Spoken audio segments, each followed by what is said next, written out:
Julia Salvatori, bonjour. Bonjour. Julia, avant de démarrer cette interview, on va rappeler ta noble filiation, au cas où certains ne la connaîtraient pas. Tu es la fille d'Annie Girardot et de Renato Salvatori. C'est une filiation dont on peut être fier, dont tu es fier, je suppose. Très fier. Oui, très fier. Et tu sors un livre le 19 avril chez Michel Lafon qui s'appelle La mémoire de ma mère. Et donc je te propose d'en parler plus longuement. J'ai des tas de questions à te poser et je suis sûr que les internautes aussi, par le biais de cette interview, en connaîtront plus sur ta vie et la vie de ta maman, entre autres. On y va? J'espère, ouais, on y va. Julia Salvatori, bonjour. Bonjour. Julia, tu sors un livre qui s'appelle La mémoire de ma mère. J'aimerais que tu nous dises qu'est-ce qui t'a inspiré, qu'est-ce qui t'a donné l'idée de ce livre? Rétablir la vérité. Parce que il y en avait marre que maman soit traitée de soûlarde, de folle. Et surtout,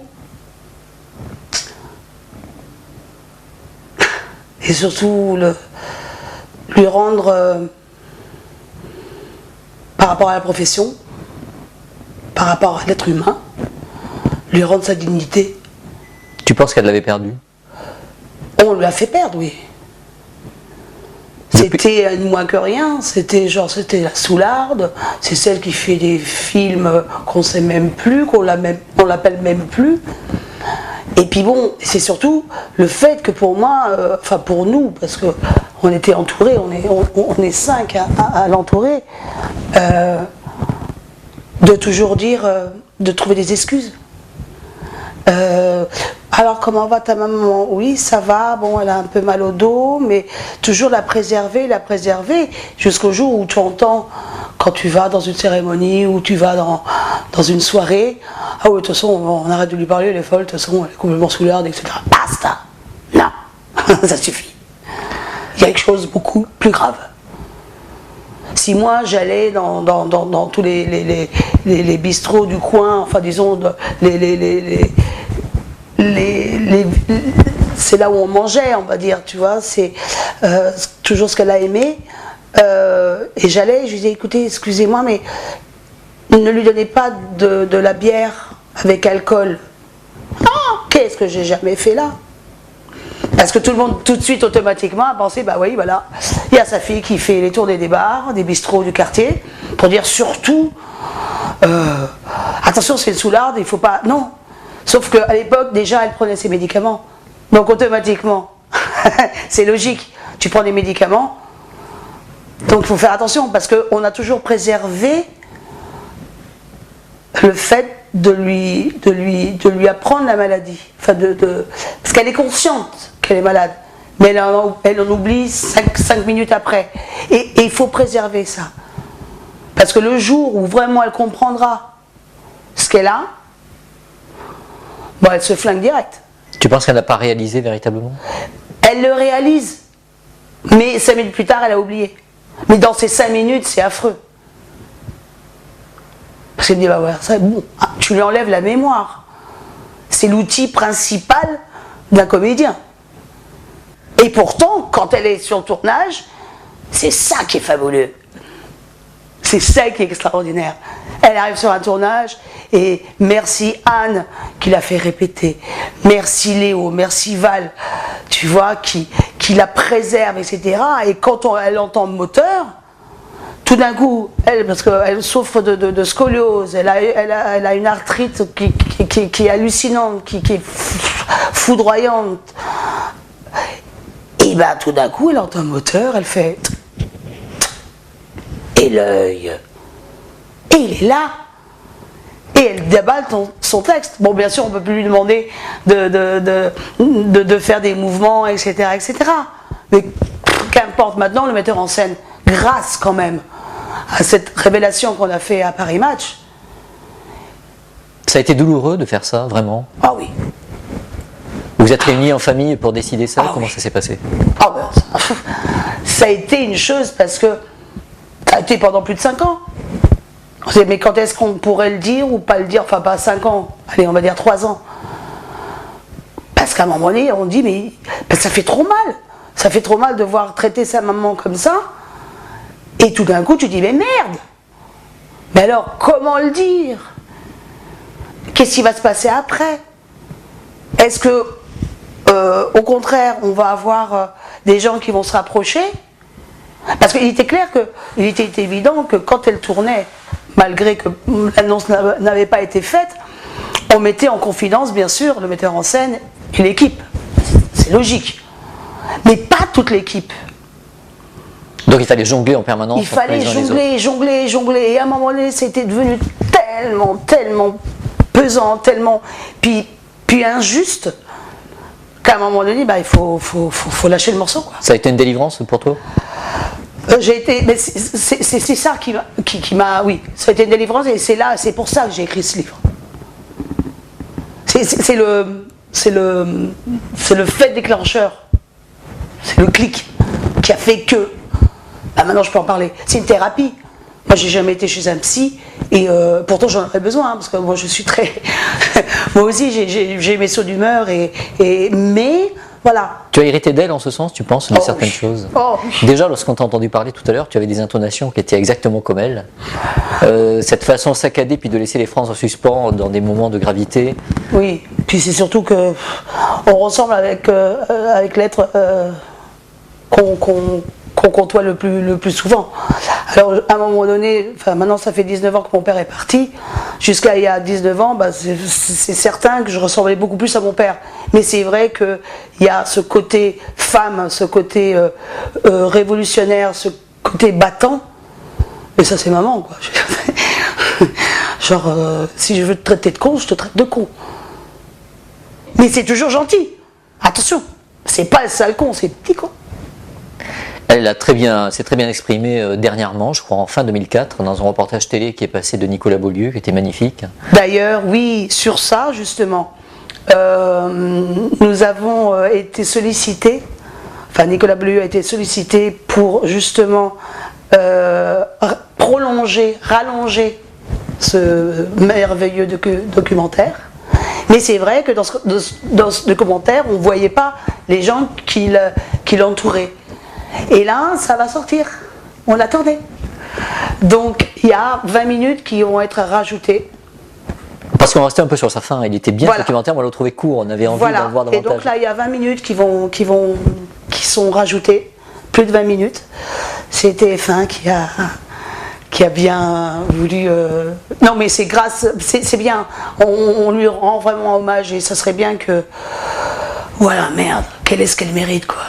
Et en même temps, tu disais tout à l'heure les gens du métier, les rumeurs, etc. Mais dans ce reportage, on le voit, le public est adorable avec elle, on l'arrête partout. Mais heureusement, elle n'aurait pas eu le public. Bon, c'est pas la profession. Attends, je vais en faire un... Bon, il y en a beaucoup, malheureusement, qui sont décédés. C'est ça aussi le problème.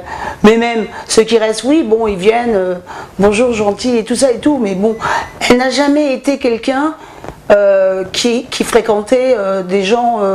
Enfin si, il peut y avoir les boueurs, il peut y avoir le mec du bistrot, il peut y avoir le DJ, il peut y avoir le cuistot. Si, tu peux avoir la maquilleuse, la coiffeuse, tu vois. Mais c'est... même avant ça, même quand elle était valide, on va dire, entre guillemets, au point de vue profession, il n'y en avait pas beaucoup. Par contre, ça court, elle en avait, hein. Les gens qui pensaient que... Et qui l'accompagnait partout, qui la flattait, Oui, puis elle sortait sa carte bleue à la fin. Donc... Elle était dupe de ça ou pas? Non, jamais. Jamais dupe. Enfin. Donc elle laissait faire par gentillesse? Mais c'est comme ça, on est comme ça. C'est comme ça qu'elle m'a élevée, mon père c'est pareil. Qu'est-ce que c'est l'argent? De toute façon, c'est ça qu'elle n'a jamais vu un copec, dans le sens que quand elle faisait un contrat, alors déjà, elle y croyait, mais personne n'y croyait. Mais donc, il signait parce que c'était Annie Girardot. Donc, elle était toujours en participation, à ci, à ça. Le peu, enfin, quand on arrivait, que si un film y marchait, eh ben, c'était directement pour acheter la maison, parce que voilà, mais c'est ça. Et après, elle se démerdait pour. C'était les défraiements. Alors, pour ces défraiements, elle nous les. Tu vois, non, mais c'est ça, je veux dire, il n'y a pas de. Bon, l'argent, c'est. Bien sûr que ça fait le bonheur dans le sens que. Mais faut pas. C'est pas le moteur. C'est pas le moteur.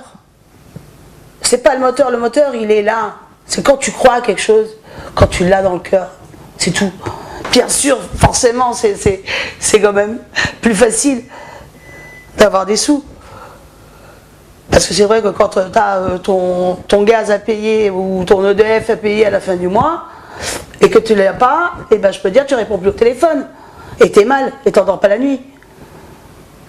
Alors parlons de ce bouquin, on aimerait bien savoir ce qu'il y a à l'intérieur, parce qu'il faut le lire, évidemment. Est-ce que tu peux nous dire en gros de quoi il est fait? De souvenirs, d'anecdotes? C'est un parcours professionnel que tu as retracé aussi? C'est moi petite. C'est la vie de maman. Vue à travers toi? À travers moi. Donc dès l'âge de 6-7 ans, jusqu'au jour d'aujourd'hui. Donc c'est vrai que ça n'a pas été évident.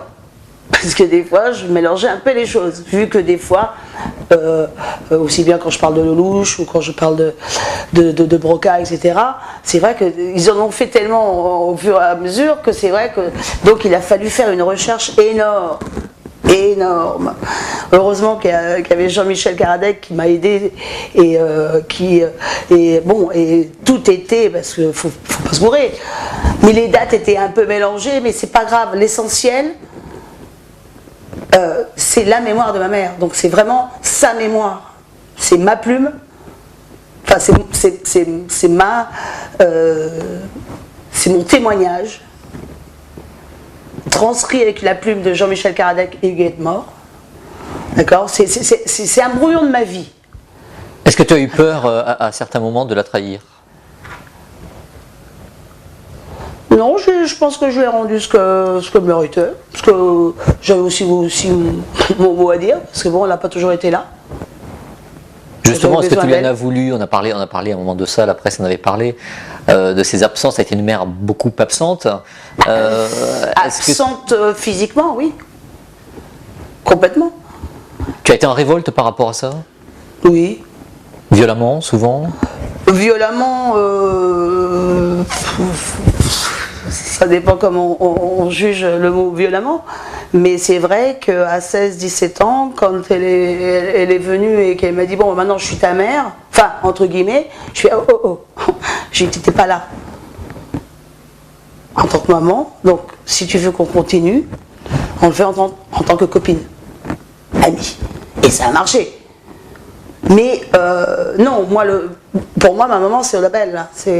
Enfin, bien sûr que c'est maman, mais celle qui me prenait dans ses bras quand j'avais des chagrins, parce que ou mon père partait ou ma mère partait et que je me retrouvais toute seule et je disais Odabel, là surtout, tu laves pas l'oreiller, enfin la tête d'oreiller de maman pendant 2-3 jours, que je puisse avoir son odeur. C'est ça. C'est terrible pour un enfant, ça. Ben, j'ai pas vécu d'adolescence, on va dire. J'ai eu une enfance. Si j'étais, il y en avait. J'avais plein de mamans, j'avais plein de cousins, j'avais plein de, mais pas réels quoi.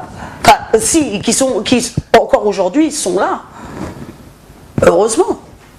Mais qui ont été aussi la maman. Enfin, surtout la belle, qui a été aussi la maman de maman. Et quand elle était là, c'était quel genre de mère? Autoritaire? Non, pas du tout? Non, au contraire. Alors en fait, quand j'arrivais en France avec maman, alors je pouvais fumer, enfin pas avec elle, je piquais ses clopes, je m'habillais comme elle, je me sentais... Par contre, quand j'arrivais en Italie, c'était le couvent, quoi. Donc avec mon père, je fumais pas, je faisais rien, c'était le couvent, quoi. Les devoirs, elle s'en occupait? Oh ben ça c'est les nurses. Hein. J'ai eu des nurses, les carabiniers. Celle qui m'a marqué le plus, c'est le carabinier, comme je dis dans mon livre. Qui porte bien son nom, donc on imagine. Ah oui. J'étais gauchère au départ. Enfin, j'avais tendance à être gauchère. elle m'attachait le bras, quoi, pour que j'écrive avec la main droite. À l'époque, Satan dans le corps, oh là là, attention. De fait, quand j'ai eu mes enfants, tous les deux, quand ils étaient petits, j'aurais des 2 crayons, dans chaque main. En disant, vous choisissez. Donc c'est ça. Mais et cette privation, parce que c'était vraiment un carabinier. C'est-à-dire que si maman, elle arrivait à 8h05 d'un tournage, moi j'étais allée au lit à 8h, à 8h05, elle pouvait même pas venir me faire la bise. Et je pleurais. Mais il n'y avait rien à faire. Et elle souffrait aussi, attention. Parce que c'est ça le pire. C'est qu'elle a subi tout le temps. Mais elle n'a rien dit. Rien n'est apparu ou tu vois dans le métier, parce qu'elle a toujours été la première femme flic, la première avocate sur scène, la première docteur, des rôles de femmes en dehors de pute ou de femme de ménage ou femme au foyer, mais quand même dans son foyer.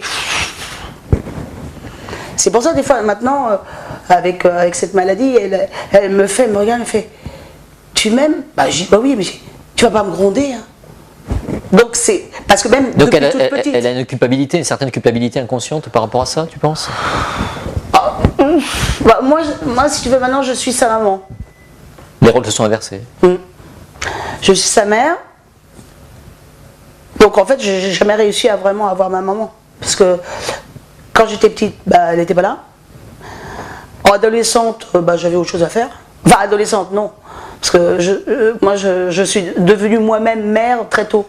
À 23 ans, j'ai eu ma fille. Donc, après, le décès de mon père, le décès de ma grand-mère, donc de la maman de Dany. Et à un moment donné, tu te prends tout sur les épaules et puis tu fais marcher la baraque. Parce qu'un soutien, parce que maman a toujours été seule. Est-ce que tu as l'impression que vous vous êtes loupé? Oui. Oui, mais le peu de choses qu'on a eues ensemble sont tellement fortes, sont tellement que... Mais si, oui, on s'est loupé, ouais. Et malgré tout, toi comme elle, vous avez pour vos mères respectives, en fait, un attachement viscéral. C'est familial, ça peut s'expliquer par la famille, mon cordon ombilical n'a jamais été coupé. Il ne l'est toujours pas aujourd'hui, au jour d'aujourd'hui.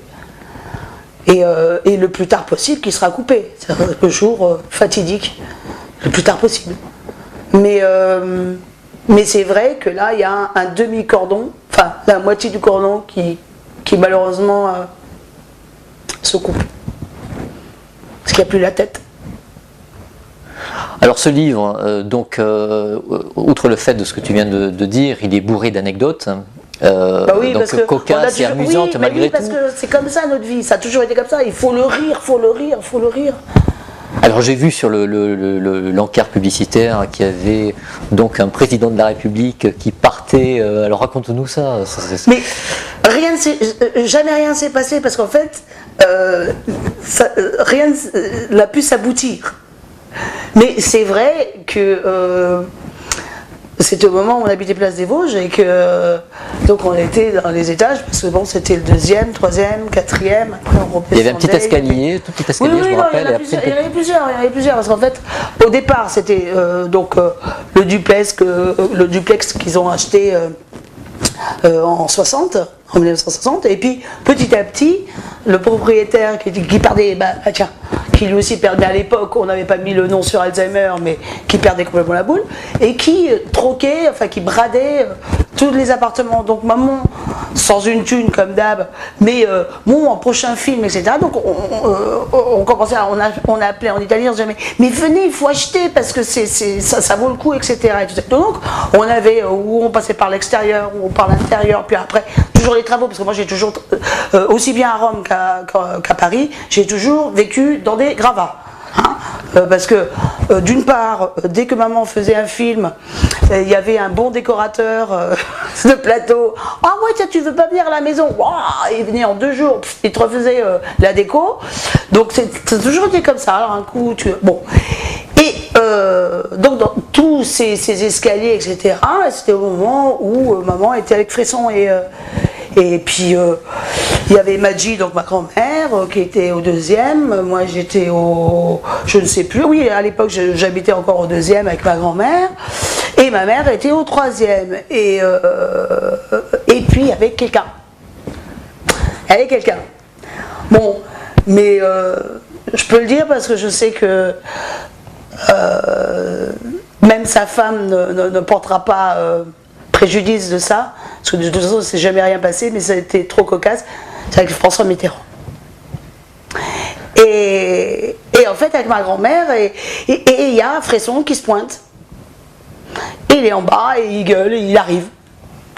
Et là, ma grand-mère qui arrive, il fait ma lolotte, ma jolie, il y a Bernard qui arrive, etc. Et donc, Mitterrand, le pauvre, qui, donc, il n'a pas le temps. Rien ne s'est passé, mais donc obligé de reprendre sa veste, etc. et de partir par du côté de ma grand-mère, le temps que Fresson il monte d'un côté. Mais voilà. C'est la comédie du boulevard, c'est du boulevard, c'est formidable. Mais voilà. Puis bon, c'est vrai, bon, c'est de renommée quand même. C'est vrai que François, bon, il a toujours été un petit peu, on va dire, léger de la. Hein, il aimait bien les beaux jupons. Mais là où je trouve ça encore plus cocasse, c'est parce que maman, bah, c'était une grosse coquine, quoi. Et ben voilà, c'est comme une affaire qu'elle n'a jamais réussi à avoir. Tout ça parce que mon père il s'est planté, enfin il s'est pointé une fois de plus à Paris alors que c'était pas là, parce que son rêve c'était Robert Mitchum. Mais mon père est arrivé, donc voilà. C'est un luxe extraordinaire que d'avoir, de pouvoir avoir les plus grands hommes. Mais elle a été tellement cocu, elle a tellement, parce que mon père il en a fait voir des vertes et des pas mûres, faut dire ce qui est quand même. Malgré tout, ils n'étaient pas divorcés, c'est ça qui est incroyable. Elle est veuve Salvatore. Oui. Malgré tout, bon, j'ai un demi-frère, malgré tout ça, mais c'est. Et que je porte dans mon cœur, quoi. Mais non, c'est le respect, c'est. Il y avait un tel amour, c'est. Parce que même quand ils étaient, entre guillemets, considérés ensemble, et pas coquifiés, ils étaient séparés par leur métier. On a toujours eu deux jambes. Moi, j'ai toujours eu deux jambes, Rome-Paris. Et toi, au milieu de tout ça, au milieu de ces scènes cocasses, qu'est-ce qui se passait? Tu regardais, on t'expliquait? On ne me l'expliquait pas. Je comprenais toute seule. À force. Tu avais quand même conscience? Non, moi, à un moment donné, non. J'ai passé à un moment donné où c'était un peu dur parce que j'avais un peu des interrogatoires à chaque fois que je revenais d'un côté ou de l'autre. Donc j'avais interrogatoire de mon père. Alors, qu'est-ce que vous avez fait? Vous étiez où? Dans quelle maison? Alors, donc il fallait que je réfléchisse. Alors, donc il ne faut pas dire que un tel était pas là. Ça, c'est lourd pour un enfant à gérer. Ouais, c'est chiant. C'est chiant. Puis en plus, alors, quand j'étais en France, bah, je perdais un petit peu mon italien. Donc mon père, en plus j'étais à l'école américaine, hein, donc c'était simple. Donc quand je revenais en Italie, mon père qui me disait « Ah, tu sais plus parler italien ». Donc je réfléchissais 15 fois avant de penser déjà qu'est-ce que je peux dire, qu'est-ce que je peux pas dire et de quelle façon. Est-ce que c'est de l'italien correct ou pas? Parce que j'avais peur de me faire engueuler. Par contre, sur son lit de mort, mon père un jour, je lui ai dit, tu sais, papa, moi j'ai toujours eu peur de toi, j'étais terrorisée parce que c'était genre, attention, si t'es pas un, je vais le dire à ton père. Donc moi j'étais terrorisée et le jour où je lui ai dit ça, il s'est mis à pleurer. Il m'a dit quoi? Toi, je t'ai fait peur? Ben, j'ai dit oui, ton imposture, t'es tellement imposant. Et puis surtout, le bourrage de crâne autour. Tu vois, c'est ça. Et donc j'ai pu un peu profiter de mon père. Ton père, on va le rappeler brièvement, qui était maître nageur à l'origine. Oui, il était garçon de plage, ouais, il a tout fait, hein. Mais à l'âge de 16 ans, il était donc garçon de plage à la Capanina à Forte de Marme. Et Romer qui est arrivé, puis qui dit bah, écoute, tu veux pas faire un film en Italie, à Rome? Bah oui, pourquoi pas. Et il est parti à l'âge de 16 ans. C'était son premier film, La Ragazza e Piazza di Spagna. Puis après, il a pris des cours de théâtre, etc. etc. Mais il était beau mec, hein. Ça c'est sûr. J'ai même ma fille qui me dit, sincèrement, ça aurait pas été mon grand-père ou même, parce que son fils, donc mon demi-frère, lui ressemble, c'est quelque chose d'hallucinant, il n'aurait pas été mon oncle, voilà quoi. C'est vrai que bon, mais ah oui, c'était le bullo romano, mais qu'il n'était pas du tout romain. Hein. Et tu penses avoir hérité du tempérament des deux, de plutôt de l'un, plutôt de l'autre? Ah bah, papa, tu as un côté italien apparemment assez marqué. Tout à fait, fier de l'être. Je suis née à Rome quand même. De mère inconnue parce que, ah oui, ça je le dis dans mon bouquin. C'est en fait personne, ils ont omis de me déclarer à la mairie en France. Est-ce qu'on peut dire qu'ils étaient irresponsables ou pas? Non, c'est parce que c'est les gens qui, ils n'avaient pas le temps. Ils étaient toujours sur les tournages, sur les plateaux, ou en voyage, ou dans les avions. Et donc, il y avait des gens qui, entre guillemets, devaient se charger de faire la chose. La tendance.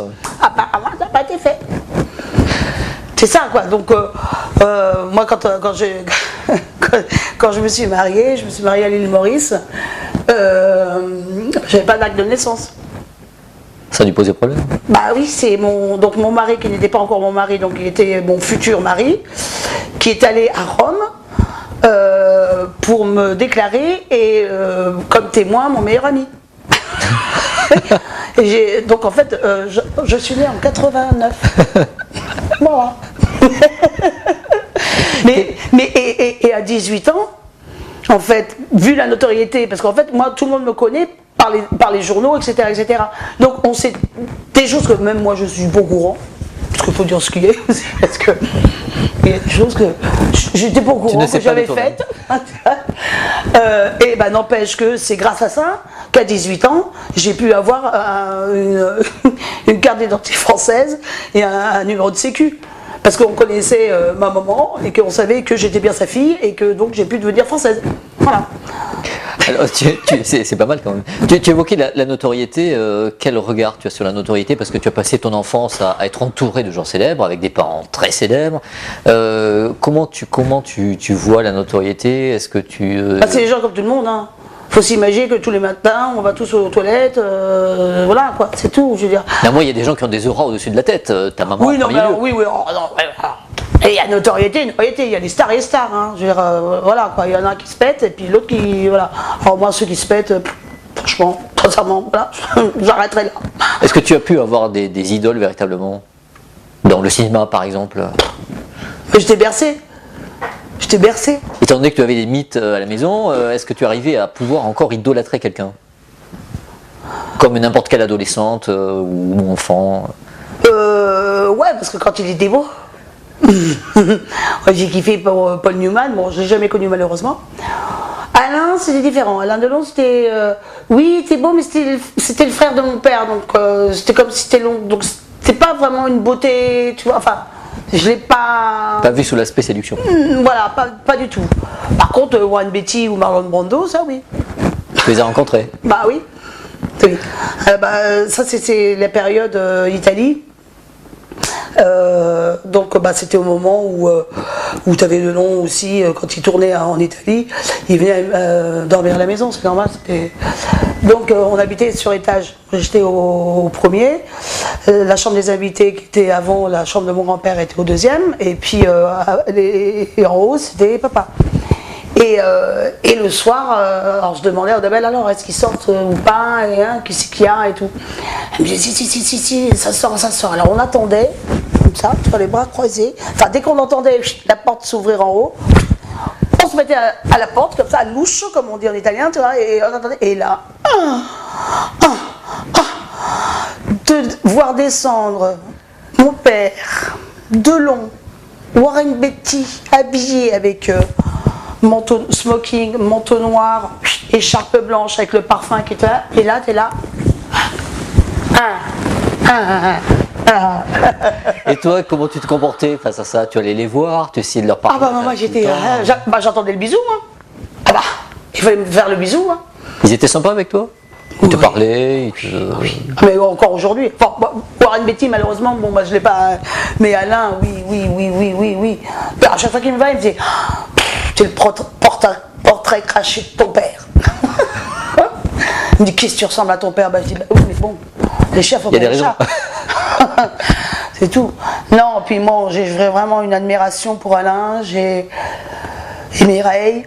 Alors même, bon, j'espère qu'il m'en voudra pas, parce que c'est vrai que dans mon livre, je raconte une petite anecdote qu'on m'a racontée, parce que moi j'étais trop petite, donc c'est tout ça toujours entre guillemets, parce qu'entre maman qui m'a raconté et Odabel qui malheureusement n'est plus là depuis 1 an, mais bon, j'ai des brides, mais je pense qu'il m'en voudra pas, mais bon, c'était vu que maintenant on sait quand même cet amour fou qu'ils ont eu avec Mireille d'Arc, donc maintenant je peux le dire. Une petite situation cocasse de Rome, quoi. Je veux dire, donc c'était, parce que c'était pas l'hôtel, c'était la portion de famille à la maison. On avait Ferreri, on avait Ponti, on avait Sordi, Mastroianni, ils sont tous partis, quoi. Tognazzi. De toutes ces personnalités que tes parents ont reçues, est-ce qu'il y en a qui vous ont déçu? Sincèrement, non. Sincèrement, non. Déjà, malheureusement, il n'y en a pas beaucoup qui sont encore vivants. Déjà, c'est malheureux à dire, mais c'est comme ça. Et ta maman a fait les bons choix en amitié, en tout cas, tu penses?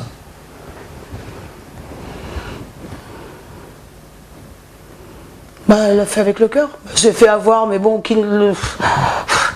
voilà, mais moi je suis pareil, hein. Il y a écrit Jo Condor, mais alors maintenant j'en ai marre. Mais bon, c'est aussi le livre aussi, c'est un peu ça, c'est arrêter, c'est Jo pas Condor.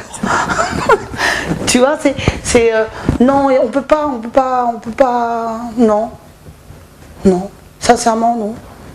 Alors maintenant, j'aimerais que tu nous racontes un petit peu certaines scènes dont tu as été témoin, certaines scènes de films célèbres, cultes. Tu as eu la chance d'assister au tournage de films qu'on connaît tous, et on aimerait t'entendre sur ce sujet. Alors c'est vrai qu'il y en a tellement, on ne sait pas trop par quoi commencer, mais tout à l'heure, hors caméra, on a parlé par exemple de Traitement de choc, qui était un film très fort, c'est le moins qu'on puisse se dire, avec donc ta maman et Alain Delon, et il y a une scène finale où elle assassine Alain Delon. Alain, oui. Bon, c'est vrai, parce que bon, Alain, c'est vrai qu'il était, donc comme je disais auparavant, c'est que bon, c'est vraiment c'était le petit frère, parce qu'ils avaient 1 an d'écart avec mon père. Bon, c'est quand même le Rocco, et puis maman, elle était à droite à gauche avec Fresson et tout ça et tout. Et puis un jour, elle était donc à Belle-Île, etc.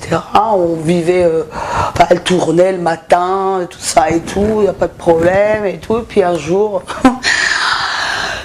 c'est ma grand-mère ou c'est Odabel, là, je sais pas, elle disait Signorani, arriva Renato. Renato arrive. Vas-y qu'on déménage, le Fresson, les enfants, la Tiba, on retrouve une autre maison, parce que mon père est arrivé, parce que allô Renato, viens voir un petit peu, voir ce qui se passe, on ne sait pas trop, mais c'était bon, mais comme maman, quand même maligne, et puis ça a toujours été comme ça dans la vie, et encore aujourd'hui, donc ça s'est bien passé, mon père est arrivé, il n'a rien vu de spécial, hop, il est reparti aussi sec le lendemain, donc ça va. Mais chacun vivait dans la vérité de l'autre, chacun était au courant, mais il fallait sauver les apparences. Tout à fait, mais il fallait pas. De choc frontal. Voilà, il fallait pas que ça soit. Tout le monde savait. Alors après, je veux dire, c'était chiant, parce que moi, j'étais prise pour un bouc émissaire, dans le sens que. Alors moi, à un moment donné, donc c'était. Comme les chevaux, je ne vois rien, j'entends rien, voilà.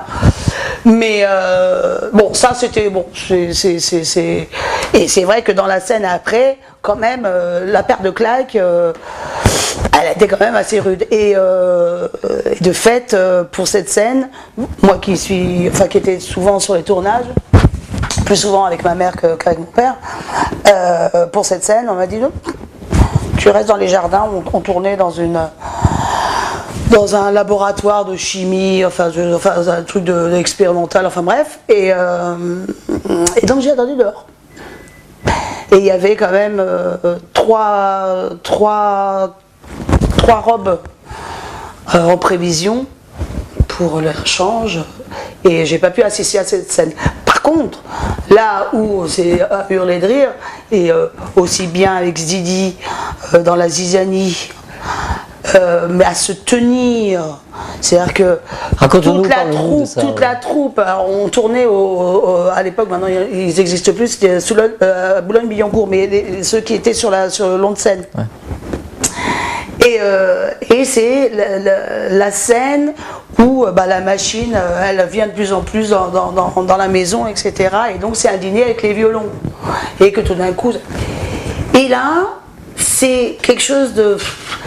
C'est inoubliable, c'est à vie.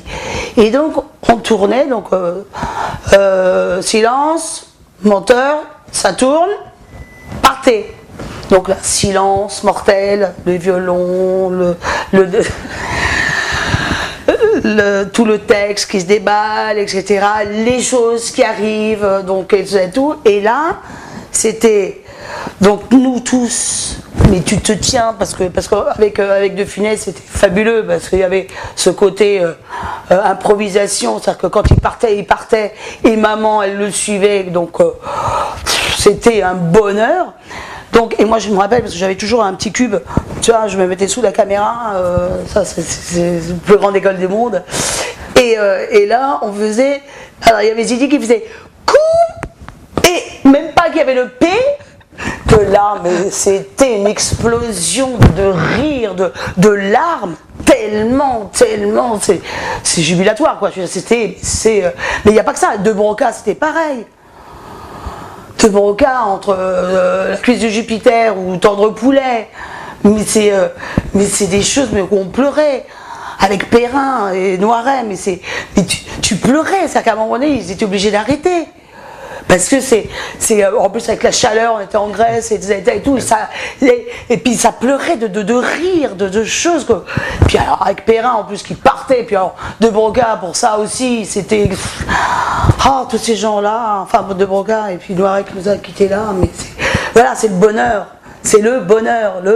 Et j'ai eu quand même, par contre, aussi des choses très dures, parce que bon, j'ai quand même assisté aussi à Kayat, Mourir d'aimer, Docteur François Gaillan. Quel est le pire, justement est-ce que l'ambiance qui se dégageait du film était toujours la même dans les coulisses, ou est-ce qu'il y a eu un décalage, tant dans le comique que dans le tragique? Non. À l'époque, il y avait les moyens de faire des films. C'était la troupe. Maintenant on appelle ça les Catherinettes, comme disait Audiard, c'était la cantine, hein. Et d'ailleurs tu avais l'ingénieur, tu avais le directeur de photo, il faisait Monsieur Michel, il va plus y avoir de soleil là, faudrait peut-être y aller parce que. Mais là, quand il était à la cantine, et puis après il avait sa cantine, il y avait une ambiance. Et maintenant que tu vois, parce que bon, quand j'ai la rareté d'avoir de la chance de faire une petite apparition quelque part, sur les tournages, qu'est-ce que ça veut dire? C'est devenu quoi? Bon, mais c'est pas la faute des gens qui y travaillent, attention. C'est le milieu, oui. Le milieu, non, ça se prend pour des. Bon, je parle pas de ça, parce que je n'ai rien à dire de tout ça. Justement, tu dis les rares fois où j'ai l'occasion, est-ce que tu penses que ça t'a desservi le fait d'être la fille d'Annie Girardot? Tout à fait. Parce que, alors déjà maintenant, au jour d'aujourd'hui, je suis la fille de Annie Girardot et de Renato Salvatori et la mère de Lola et Renato. Mais moi, Giulia, à un moment donné, faut qu'elle crache là. Parce que je vais avoir 45 ans quand même, presque toutes mes dents. Mais là non, faut voilà, oui. Et c'est vrai que aussi bien quand j'étais à l'Académie d'art dramatique à Rome, dans n'importe quoi, à chaque fois j'étais toujours la dernière à être au courant quand il y avait des castings, des choses. Tu as suscité de la jalousie, tu penses? Non, c'est pas que je pense, c'est véridique. Et donc j'étais toujours, alors, par exemple, les castings duraient sur 3 jours. Et ben moi j'étais au courant genre la veille. C'est un peu juste. Et donc moi oui, mais tout ça parce que dans la tête c'était genre bah oui attends, si elle se présente, vu que c'est la fille de un tel et un tel, ils vont la prendre. Et là je dis mais merde. j'ai le droit, comme tout le monde, à étudier comme tout le monde et avoir ma chance comme tout le monde. C'est pas parce que je suis la fille de stars, parce que c'est le cas, que je ne peux pas. Jugez-moi en tant ce que je vaux, voilà. De mon travail, etc., etc., etc. Et tu n'as pas su trouver un agent qui soit justement... Les agents... Non, mais si au départ, parce que j'ai fait beaucoup de choses en Italie, alors après, j'ai eu ma fille, donc je me suis un peu arrêtée, puis après j'ai... Sinon, les agents, non. Non, sincèrement, j'ai pas trouvé. À chaque fois, quand j'avais un agent, c'est moi qui trouvais le boulot, donc... Voilà. Bon, en plus, il fallait que je donne les 10%, donc... Non. Est-ce qu'on peut dire que tu es amère aujourd'hui ou pas? Pas du tout. Non. Enfin...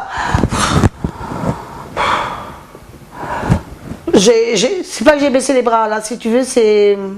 Je baisserai jamais les bras. Mais chaque chose en son temps. Là, ce qui me préoccupe le plus, c'est ma mère et c'est de profiter le plus possible. Donc jusqu'à maintenant, ce que j'ai pas pu avoir de présence et d'attention de ma mère, je voudrais essayer de le rendre moi. Tu vois, je veux dire, donc... Je sais pas encore ce que je ferai quand je serai grande. Est-ce qu'en tout cas l'éducation que tu as reçue t'a influencé pour toi, l'éducation que tu as donnée à tes enfants? Oui. Et dans quel sens? Ce qui m'a manqué, je leur ai donné. Enfin, j'ai essayé, tout du moins. C'est-à-dire la présence? Ah oui. Ah oui, je suis tellement impliquée d'ailleurs que je me dis mais quand est-ce qu'ils vont me dire bon maman t'es gentille mais bon cet été par exemple on se casse, tu vois. Là c'est ma fille, ça fait depuis 1 an parce que son père vit au Mexique, donc c'est pour ça. Mais sinon c'est genre bon qu'est-ce qu'on fait cet été? Bon mon fils il va avoir 15 ans donc je lui fais mais... Tu as peur d'avoir des tanguis à la maison? Non. Non, parce que de toute façon, je ne peux pas vivre toute seule, hein, c'est clair. Seule dans mon lit, oui, mais pas seule... Au quotidien? Ah non, j'ai toujours été seule toute petite, donc toute mon enfance, donc non, au contraire. Mais j'arriverai à monter mon truc, j'arriverai à le faire.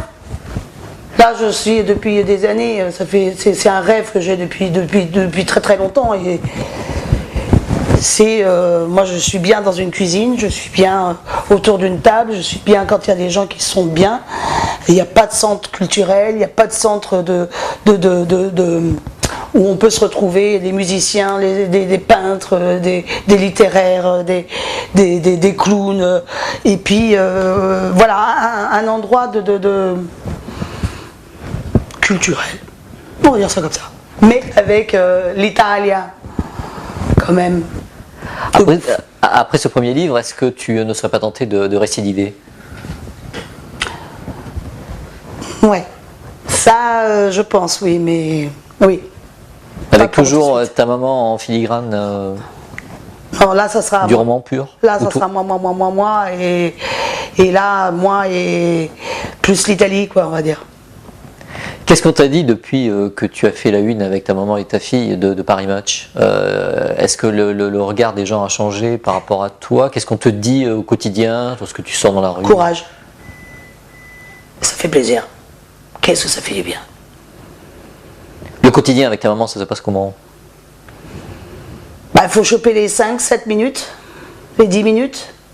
Sur 24 heures, on en chope, allez, on va choper 1 heure. Mais ça devient difficile parce que bon, c'est vrai que bon. Elle continue à tourner, il faut le dire. Hein. Oui, bien sûr qu'elle continue à tourner, bien sûr qu'elle continue à tourner. Et les choix, elle les fait en toute indépendance? Comment ça se passe pour choisir un scénario? Alors maintenant, ça se passe différemment, c'est-à-dire qu'avec Léo, Anne, surtout Anne, donc on lit le scénario, on voit qu'est-ce qui est faisable. Qu'est-ce qui n'est pas faisable, parce que bon, il faut voir s'il y a trop de choses à demander, des déplacements, des choses, là faut pas le faire. Mais si tu veux un regard, si tu veux un texte, ça c'est, si tu veux la Gérardo, tu l'as. Mais donc ça se passe, donc c'est répétition, et tout. Et il y a Anne avec son oreillette pour la rassurer. Et au moment où, parce que c'est pas pour lui souffler le texte, hein, c'est pour lui dire ok Annie, c'est bon, on va tourner, moteur, tac tac tac, c'est bon, vas-y. Et puis voilà. C'est heureusement qu'elle est là, quoi. Et les prochains scénarios, tu as déjà reçu de nouveaux scénarios? Il y en a plusieurs là, mais bon, on ne sait pas trop parce qu'il faut voir par rapport aux dates aussi. C'est pas, parce que ça c'est pas. Il y en a qui sont. Et vous lui présentez ensuite? Prévision, mais bon, là, elle a fait la Russie. Elle a fait la Russie et c'est une série, donc il devrait y avoir un deuxième épisode. Et tout ça pour la Russie.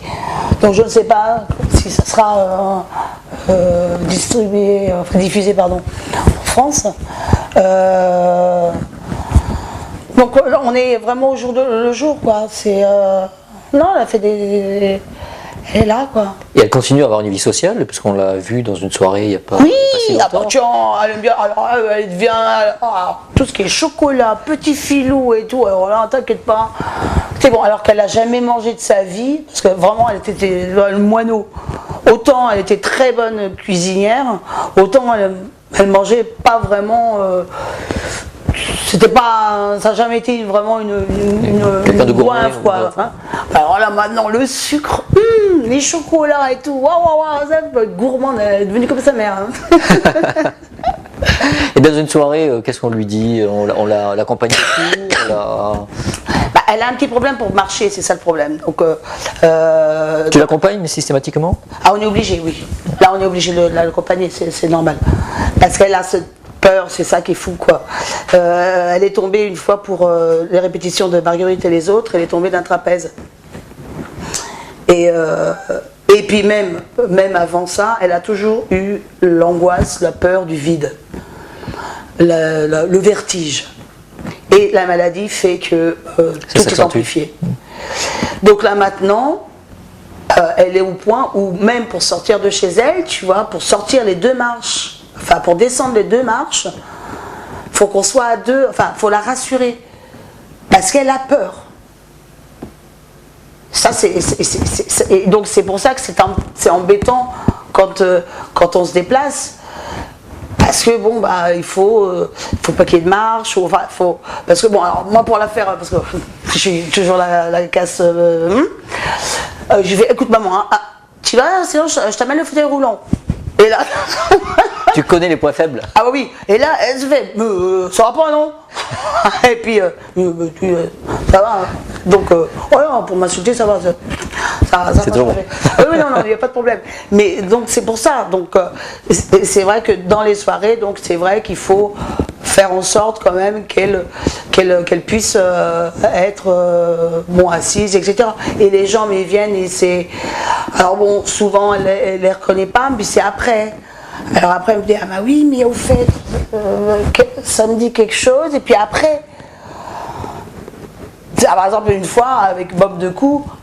Et ça c'était au début, hein. Donc on ne savait pas trop, mais c'est vrai qu'un jour elle croise Bob Decou sur les Champs-Élysées et Bob lui arrive, il fait bah alors c'est moi Annie. Et elle était avec une copine, tu vois, et puis elle fait ah oui, voilà, tout, et puis après ils partent, et tout, et puis il fait à la copine, elle fait mais je vous connais mais d'où? Tu vois, bon après et Bob le pauvre il est resté comme un con quoi. Et il fait mais c'est moi, tu me reconnais pas, c'est Bob. Bon et après ça revient, tu vois. Mais sinon les gens sont on a fait une très belle soirée.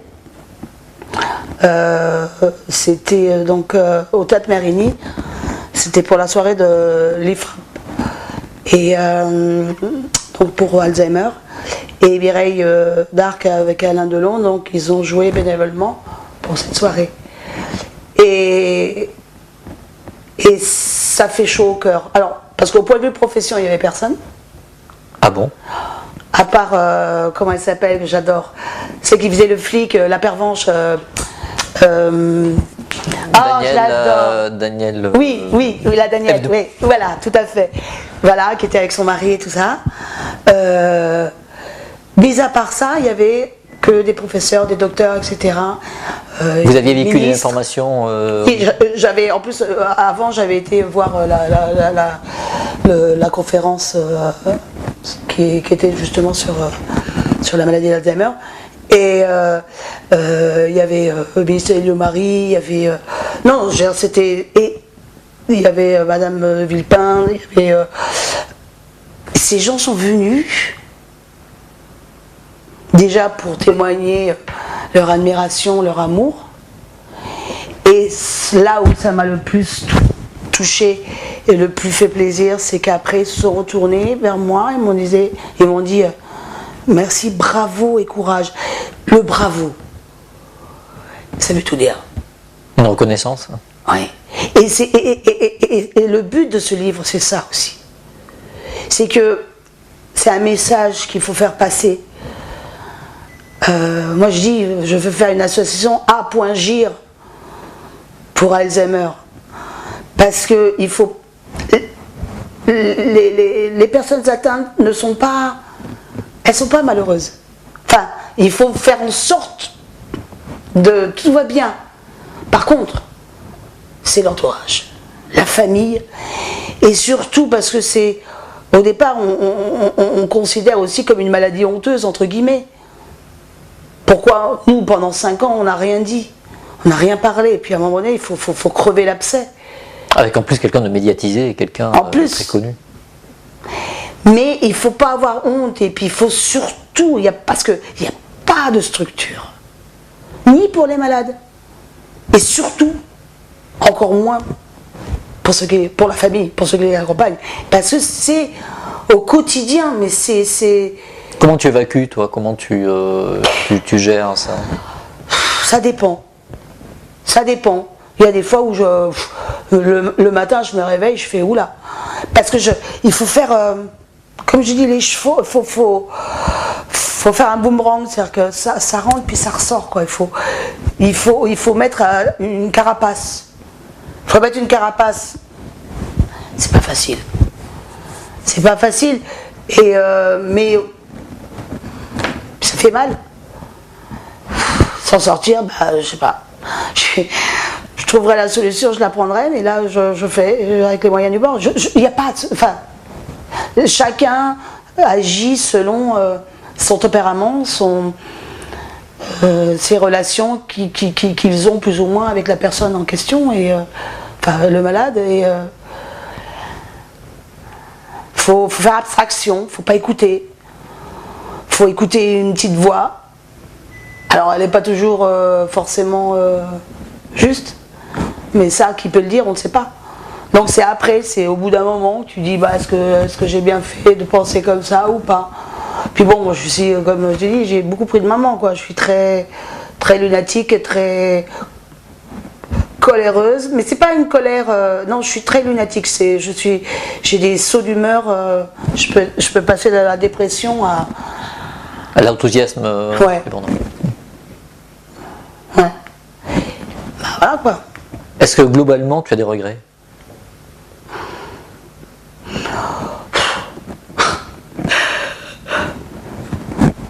Passe à une autre question. Non, c'est pas des regrets. Si on commence à avoir des regrets, s'il y en a plein dans la vie, mais à la limite, si tu commences avec des si, tu referais le monde. Avec les regrets, tu fais le monde. Non, basta, faut savoir aller devant, quoi. C'est passé, c'est tant pis. Voilà, tant pis. Tu feras mieux la prochaine fois, quoi. Non, faut pas vivre sur les remords, sur les regrets. Déjà que c'est pas facile. Bon, on va rester dans le présent, donc avec La mémoire de ma mère. Ça sort le 19 avril chez Michel Lafon. Julia, je te remercie et à très bientôt. Merci à toi. Julia, l'interview s'est bien passée? Moi, je pense. T'es content? Oui. Moi aussi, tout à fait. Il y aurait plein d'autres questions qui vont me revenir lorsque je serai parti. Je me dirais, je ne l'ai pas demandé ça. Et moi, je t'ai pas dit autre chose. Ah, zut! Mais il faut acheter le livre, hein. Alors, donc, il sort le 19 avril, on rappelle. Tu as des émissions de promo qui sont prévues? On peut déjà donner rendez-vous aux internautes. Alors, 18 avril, Mireille Dumas. Vie privée, vie publique. J'ai Sophie Davant le 23 avril. Le 24 avril, LCI. J'ai Fogiel que j'ai eu eu du mal à accepter, mais bon, avec certaines conditions, parce qu'il me fait très très peur. Mais je pense qu'il aime beaucoup maman, donc je pense que ça va bien se passer. Puis bon, la presse, etc., l'Express, qui va sortir aussi, parce que bon, c'est sujet aussi de la maladie, en grande partie. Et puis, on croise les doigts. Très bien, on croise les doigts pour toi. Merci Julia, et à bientôt.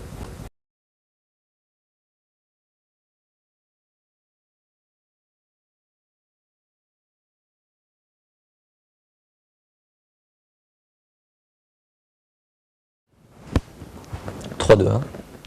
Partez. Partez. Julia Salvatori, bonjour. Bonjour.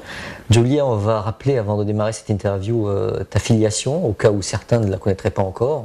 Tu es la fille d'Annie Girardot et la fille de Renato Salvatori. Renato Salvatori. On recommence. On recommence. On recommence. Là, ça enregistre. On va juste virer la chaise devant. Ouais. Voilà. Ça va, je suis assez haute, sinon je mets un coussin. Non, a priori, ça va. Si tu veux. Ah bon. Parce que je sors, je bouge avec mes mains. Alors là, on fait petit essai voyant. Est-ce que tu veux nous dire quelque chose? Allô, allô, allô, allô. Allô, Monsieur, allô, allô. bienvenue. Donc, je pense que ça va marcher. Qu'est-ce que tu en penses? Bah oui, hein. Par contre, on va avoir des avions. Parce qu'on est à côté de Roissy. Sinon, on ferme, hein. Bon, on ferme, d'accord. Enfin, je sais pas, je dis ça pour toi. Voilà.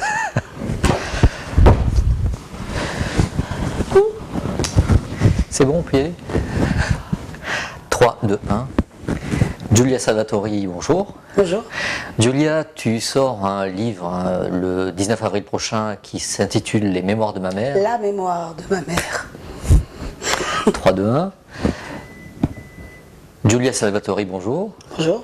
Julia, tu sors un livre le 19 avril prochain chez Michel Lafon qui s'appelle La mémoire de ma mère. J'aimerais que tu nous dises tout d'abord, qu'est-ce qui t'a inspiré l'idée de ce livre? Plusieurs choses. Premièrement, j'en avais marre de... Il fallait rétablir... Attends, on coupe parce que ça va pas le faire. D'accord. Je suis partie sur un truc... Ah, il n'y a pas de souci. Alors, attends. Moi-même, j'ai dit n'importe quoi, j'ai dit comment t'as inspiré. Oui, oui, non, mais non, c'est en fait, c'est qu'est-ce qui t'a, ouais, c'est. Qu'est-ce qui t'a inspiré? Voilà, voilà, parce que comment, c'est. Ça veut rien dire. Parce que comment, après, moi, je vais te parler de Michel Lafon, Tout à fait, tout à fait. tu vois. Tout à fait.